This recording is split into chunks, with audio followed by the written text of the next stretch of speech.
예배 가운데 오신 사랑하는 성도 여러분, 진심으로 환영하고 축복합니다.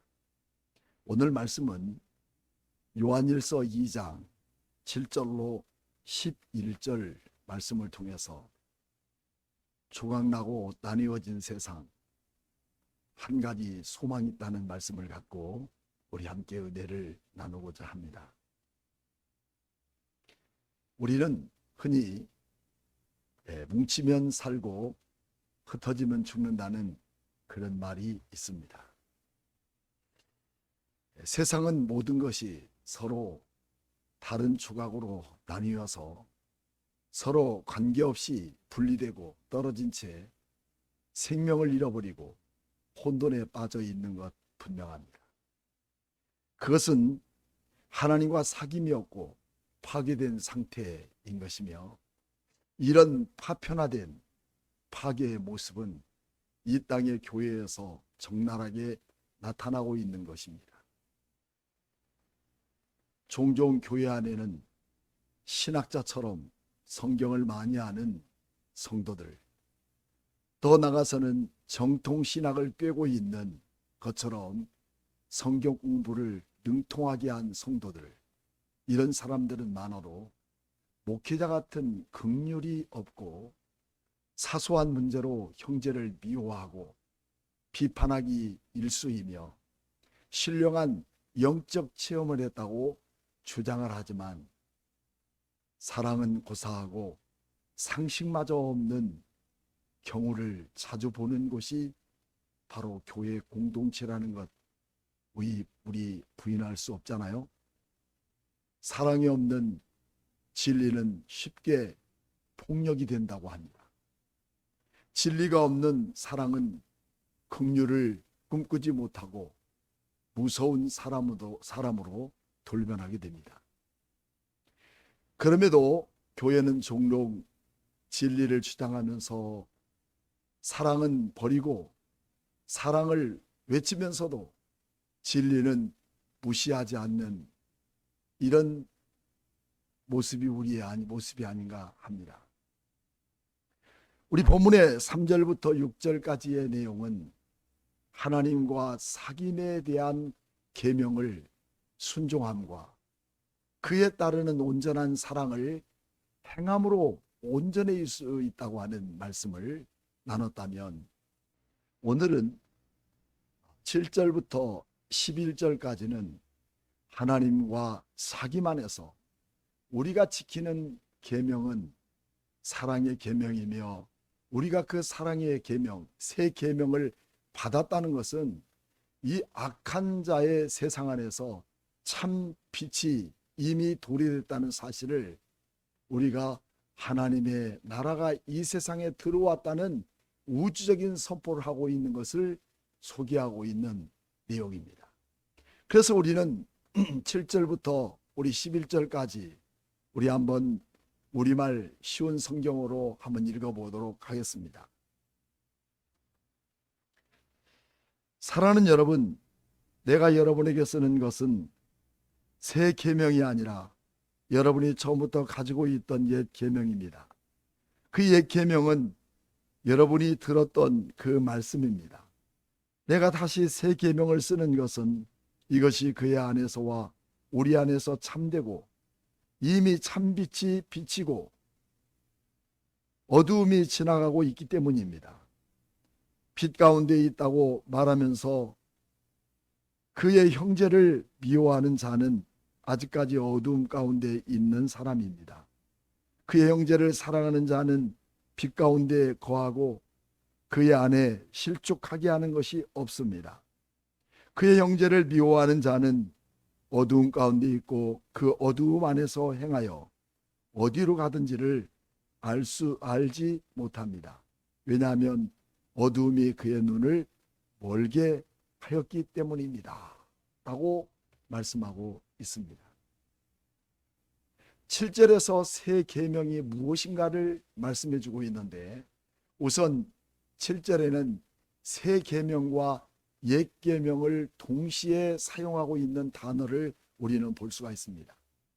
그 이유는 구약의 계명이 예수께서 명하신 사랑의 계명과 그 본질이 같고 핵심은 사랑이라는 말씀입니다. 마태복음 22장 37절로 40절에서 한 율법사가 예수님께 물었을 때 예수님은 이렇게 대답하셨습니다. 예수께서 이르시되 내 마음을 다하고 목숨을 다하고 뜻을 다하여 주 너희 하나님을 사랑하라 하셨으니 이것이 첫째 되는 계명이요 둘째는 그와 같으니 내 이웃을 내 몸과 같이 사랑하라 하셨으니 이 두 계명이 온 율법과 선지자의 강령이니라 라고 이렇게 말하고 있습니다. 여기서 중요한 사실 한 가지를 밝히고 넘어가고 있다는 것이죠. 그것은 새 계명은 구약 성경에서 말하고 있는 것처럼 돌로 지은 성전이 선포되거나 또 돌로 지은 성전 안에 속죄 제사를 드린 후 임하는 하나님의 명령이 아니라, 따라서 새 계명이란 예배당에 모여서 예배를 드리고 또 찬양과 설교를 통해서 주어지는 것이 아니라, 새 계명의 특징은 지금 이 시간에 우리 안에 임하시는 성령께서 내주하시고 그 내주하신 성령님의 능력과 역사로 말미암아 우리는 살아가게 된다는 사실입니다. 그래서 우리는 에스겔서 36장 26절 그리고 27절 말씀에도 소개하는 바처럼 또 새 영을 너희 속에 두고 새 마음을 너희에게 주되 너희 육신에서 굳은 마음을 제거하고 부드러운 마음을 줄 것이며 또 내 영이 너희 속에 두어 너희로 내 율례를 행하게 하리니 너희가 내 율례를 지켜 행할지니라 라고 이렇게 말하고 있습니다. 그래서 그 성령님이 우리 안에 들어오셔서 내주하심이 사랑이라면 이제 그 아들을 통해서 참 빛이신 하나님의 빛이 세상 안으로 들어왔다고 선언하고 있습니다. 그래서 요한일서 2장 8절 말씀에는 다시 내가 너희에게 새 계명을 쓰노니 그에게와 너희에게도 참된 것이라 이는 어둠이 지나가고 참빛이 벌써 비침이라 라고 말씀하고 있습니다. 오늘 우리의 시대에 권력도 또 핵폭탄도 코로나같이 이렇게 전염병이 강한 이런 병들도 모두 우리는 무서운 것들입니다. 그러나 가장 무서운 것이 있다면 그것은 하나님의 본체가 사실이요 진리이시다는 것입니다. 사실과 진리 앞에서 아무것도 견딜 수 없다는 것이죠. 그래서 진리를 빛이라고 하고 사실을 어두움을 몰아내고 있는 하나님의 그 본체이신 그 하나님의 역사가 오늘 여러분과 저 안에서 일하시고 역사하시는 하나님의 능력으로 이 세상에 드러내주고 있다는 말씀입니다. 거저받은 은혜를 이제 우리는 거저 베푸는 원리가 바로 사랑의 원리를 실천하는 것 아니겠습니까? 그렇다면 우리는 새 언약과 왜 새 계명이라고 부르겠습니까? 그것은 예수 그리스도의 사랑의 새 계명의 본질상 단지 교회 안에서만 하는 형제에 대한 사랑에 그치지 않는다는 것이죠. 형제 사랑이 우선이지만 그 새 계명의 사랑은 바로 예수님의 경우처럼 우리 같은 죄인들과 하나님의 원수들에게도 적용되고 있다는 말씀이죠.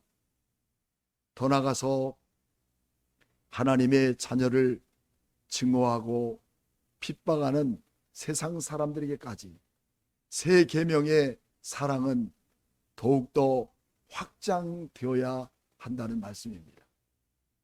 그러므로 예수 그리스도를 믿는 새 언약의 성도들은 더 이상 옛 언약의 율법 아래 있지 않다는 것입니다. 새 언약의 새 계명은 언제나 예수님의 인격과 사역이 기준이 되고 있습니다. 예수께서 십자가에서 순종하시고 죽으심으로 근거하여 새 언약이 세워졌기 때문에 오늘 또 우리에게 이렇게 그리스도의 인격과 사역이 우리 안에 함께 이루어져야 되는 것이죠. 주님께서 내가 너희를 사랑한 것 같이 너희도 서로 사랑하라 하신 뜻이 바로 여기 있기 때문입니다. 하나님의 옛 언약의 계명은 모세의 율법처럼 돌판에 기록되었지만 새 언약의 새 계명 곧 이와 같이 너희도 서로 사랑하라는 말씀은 새 언약 백성의 심령에 직접 심겨졌다는 사실입니다. 그래서 우리는 야고보서 1장 1절로 그리고 21절 말씀을 통해서 우리가 보게 되면 복음을 듣고 거듭난 신자란 너의 영혼을 능히 구원할 진리의 말씀이 우리 마음에 심겨졌기에 온유하게 받는 자라고 선포하고 있습니다. 더 나아가서 우리는 베드로전서 1장 23절로 25절 말씀에는 우리가 거듭난 것은 썩어질 씨로 된 것이 아니요 썩지 아니할 씨로 된 것임이라고 우리에게 가르쳐주고 있지 않습니까? 참 흥미로운 것은 예수를 믿는 성도들 안에 심겨 있는 그 말씀의 내용이 무엇이겠냐는 거죠. 그것은 새 계명입니다. 예수 그리스도의 십자가와 부활의 복음이 우리의 심령 안에 심겨져 있습니다. 그리고 그 은혜와 생명의 복음 그 앞에 합당한 새 계명 곧 그가 우리를 사랑하신 것 같이 우리도 서로 사랑해야 한다는 말씀입니다. 그래서 성도는 하나님의 말씀을 그 심령 안에 이미 가지고 살고 있기 때문에 형제를 살인하지 않았어도 단순히 용서하지 못하고 미워한다는 그 사실만으로 우리는 밤잠을 설치고 괴로워할 수 있는 존재로 살아가고 있다는 것이 얼마나 다행스럽고 귀한 마음이게 되겠습니까? 그렇다면 우리는 구체적으로 빛 가운데 거한다는 것은 어떤 것일까요?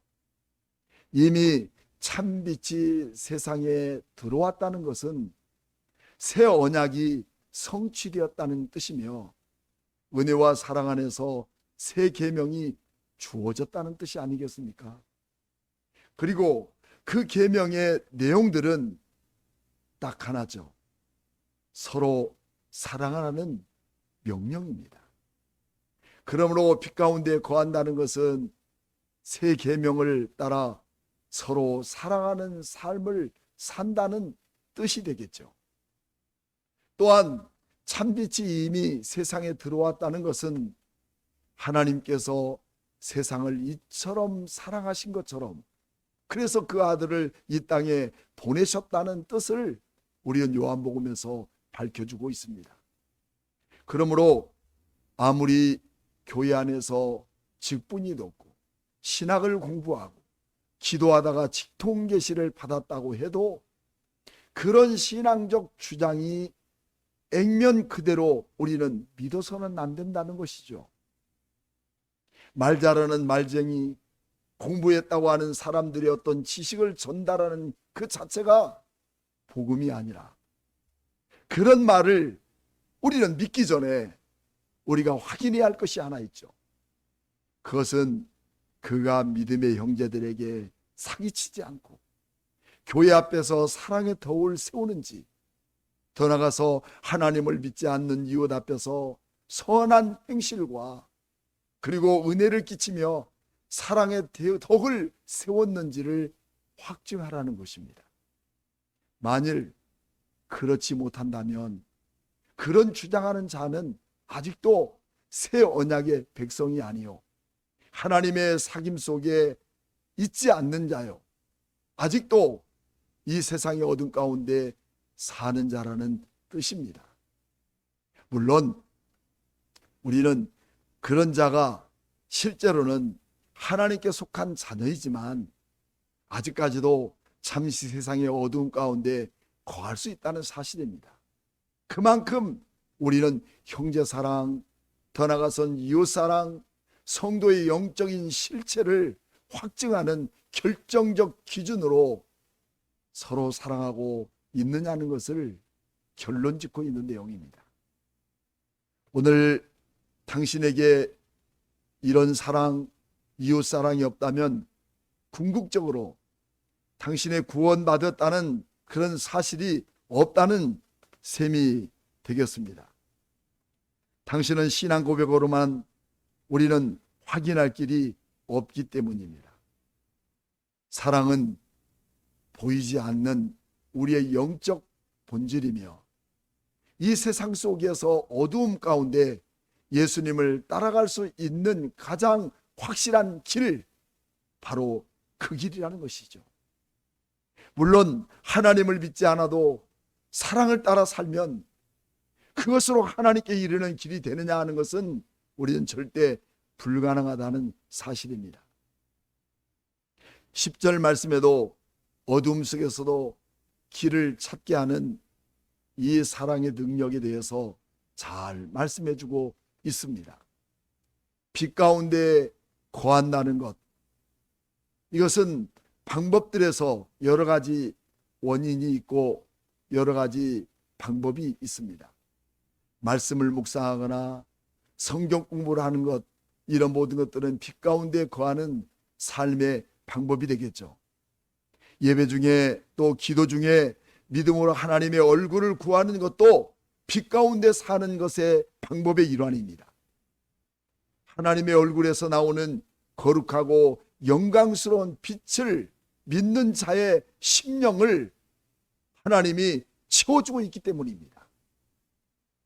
요한은 빛 가운데 거하는 것을 증거하는 더 확실한 방법을 제시하고 있는데요, 그것은 하나님의 사랑을 따라 생각하고 판단하고 선택하고 행동하는, 바로 그것이 하나님의 사랑 안에 사는 삶이라고 말씀해 주고 있습니다. 그것은 내 이권과 아무런 상관이 없는 그런 사랑의 행동의 결과를 말해주고 있는 것이죠. 만일 하나님의 사랑을 받은 그대로 그 사랑 안에 살아가며 더 나아가서 그 사랑을 따라 믿음의 형제를 사랑하고 이웃을 사랑하고 있다면 우리는 빛 가운데 거하는 것입니다. 어떤 신비한 영적 체험보다, 어떤 영광스러운 신학의 지식보다 예배당에 앉아있지 않을 경우라 할지라도, 또 기도원에 있지 않을지라도, 또 기도하는 그런 경우가 아닐지라도 우리가 하나님의 사랑으로 진정으로 사랑할 때, 이웃을 사랑하고 형제를 사랑하고 서로 사랑할 때 우리는 가장 확실한 방법으로 빛이신 하나님 안에 살고 또 빛이신 하나님을 증거하는 확실한 증거의 사실이라는 것을 우리에게 말씀해 주고 있습니다. 왜냐하면 지금도 우리는 종교 간에 분쟁이 심한 지역에서는 상대방의 종교에 대한 비방과 욕설이 자주 오가기도 하고, 처음에는 한두 마디지만 그것이 분노가 되고 또 상대에 대한 적개심을 커지면서 폭언과 폭력이 오고 간 끝에 유혈이 낭자하고 참혹한 기나긴 종교 분쟁까지 이뤄지고 있다는 사실입니다. 여러분, 징후가 얼마나 무지하고 어리석은 참된 그런 어리석고 참혹한 그런 결과를 가져오는지 우리는 역사 속에서 수많은 전쟁들이 증명해 주고 있는 것 아니겠습니까? 작은 가정 단위에서도 마찬가지 비극의 일이 일어나고 있습니다.